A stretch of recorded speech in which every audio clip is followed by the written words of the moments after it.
Kevin Byard has been one of the Titans' most consistent players since being drafted out of MTSU in 2016. Intercepted by Byard. But last season, the defense was disappointing, and even Byard saw a dip in numbers, recording just one interception. Probably had the biggest chip that I ever had on my shoulder this year. I mean, obviously, last year was a unique year for the entire NFL, and it was definitely a unique year for me.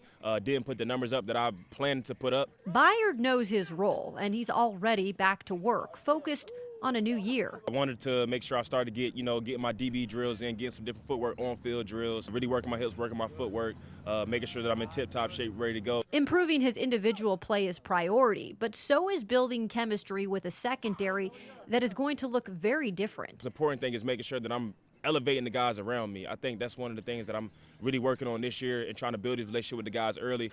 And that is already happening with fellow safety Amani Hooker, who will step into a starting role after the departure of Kenny Vaccaro. Just making sure I'm prepared, making sure I'm conditioned, my body's, in shape, I'm staying healthy. I don't want to go into, camp or any of that stuff, banged up or anything like that. He's a real versatile player. He had a really great year last year, had 4 interceptions, really helped us out in some big spots last year. And I think for him this year, just to understand that, maybe last year he was playing maybe 400 or 500 defensive snaps. This year he's probably going to be playing over 1,000. Hooker knows it will be a challenge, but that is why he's taking advantage of working side by side with a veteran like KB. Definitely. I mean, you see him working out. I mean, why I'm not doing the same thing, he's doing. You know what I mean? So, he's a guy that's driven. So I'm trying to be just like him. Whatever he has success in the league, I'm trying to be that same way. Byard is now the last man standing from the original MMC and B crew.